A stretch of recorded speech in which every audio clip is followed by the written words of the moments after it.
Muito bem, vamos continuar aí o estudo de campo magnético e agora vamos praticar, né?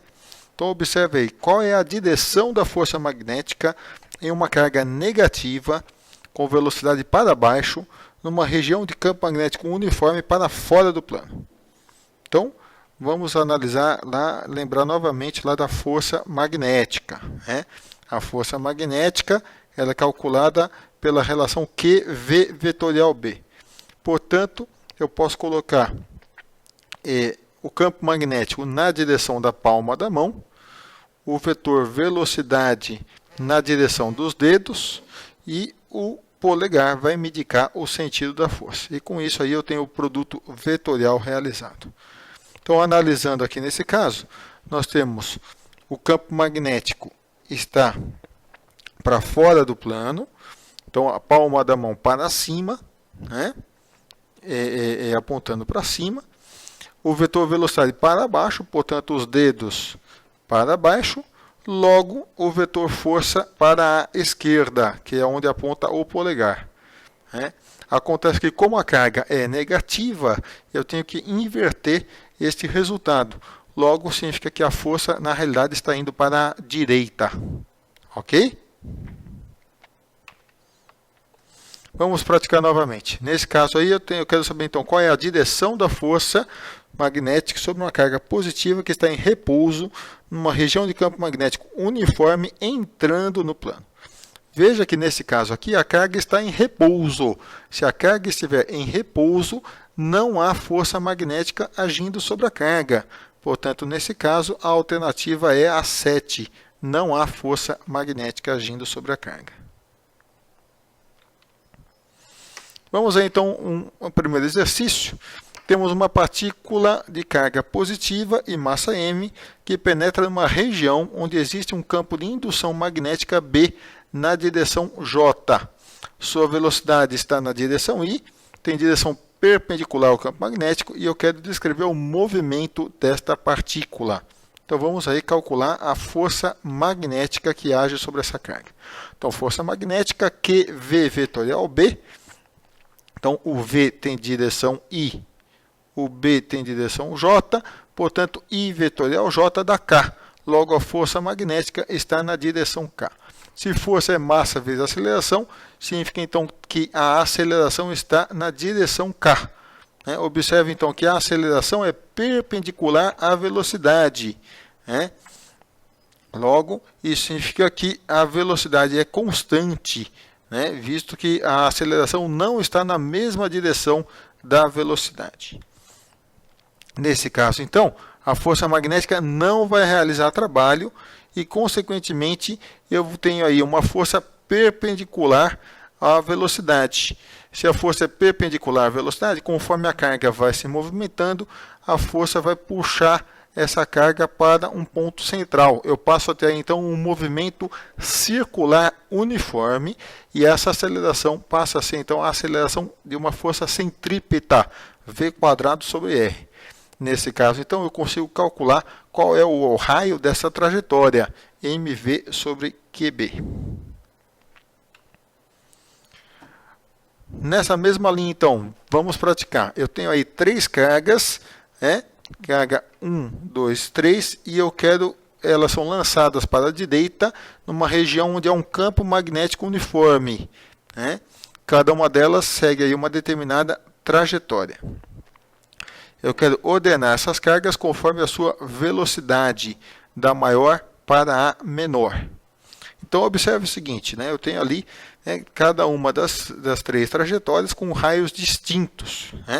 Se eu observar a equação do raio da trajetória, admitindo que é a mesma carga, que é a mesma massa e estão sujeitos ao mesmo campo, quanto maior a velocidade, maior é o raio que ela vai ter de trajetória. Portanto, a maior raio significa que eu tenho a maior velocidade. Portanto, a relação aí seria 2, 1, 3. Portanto, alternativa 2. Vamos a um segundo exercício agora, onde eu tenho agora uma carga positiva com massa m e penetrando numa região onde existe um campo magnético na direção I, e o vetor velocidade agora tem um ângulo que se forma com esse vetor campo magnético. E nós queremos saber qual é o movimento desta partícula. Observe que nesse caso a ideia é a mesma, só que agora eu vou pegar o meu vetor velocidade e vou decompor nas suas componentes I e J. Ao fazer isso, eu tenho então ali agora uma aceleração, né, que é perpendicular à direção da velocidade, né? Portanto, eu tenho lá também uma aceleração centrípeta, né, que está apontando lá para o meu ponto central, né, desse movimento, mas ao mesmo tempo eu também tenho uma velocidade constante, né? Isso vai fazer então com que a minha carga exerça um movimento helicoidal. Nesse caso então, eu tenho lá um raio, né, dessa trajetória e agora um período, né, de rotação desse movimento, onde eu posso calcular a partir do espaço percorrido, que é 2πr, né, que nada mais é do que o perímetro dessa circunferência, e dividido pela velocidade com que o corpo se movimenta. Ok? Muito bem, aí você tem então um exercício para que você possa estar praticando agora esse conceito. Você tem uma carga, ele deu a velocidade, ele quer saber qual é a força exercida sobre essa partícula numa situação A com um campo magnético na direção I, numa situação B com um campo magnético na direção K. Então, use os conceitos aí que você aprendeu e agora pratique para que você possa consolidar esse conceito.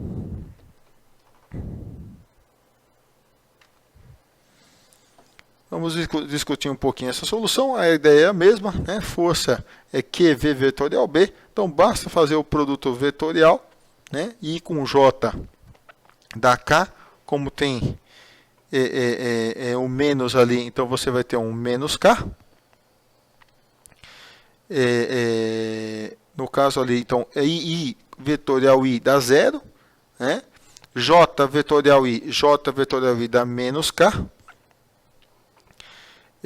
Você tem ali então menos K, quando você multiplica com tem um menos, tem mais o outro menos da carga, então você fica ali com uma força magnética negativa. Da mesma forma, você vai usar o mesmo procedimento para calcular a força magnética agora com o campo de 1,4 Tesla na direção K. Ok? É isso aí. Você tem aí um último exercício agora para poder praticar, onde você tem aí uma força centrípeta que está agindo na carga, e ele quer saber qual é o campo magnético, né, nesse caso. Então, observe que no exercício anterior, ele deu o campo, a velocidade e a carga e queria a força. Nesse caso aqui, ele deu a velocidade, você tem lá, ó, o raio da trajetória, né? Então, você tem lá que a distância é 10, portanto, o raio é 5 centímetros. E com isso, você consegue calcular a partir de RmV sobre QB, né?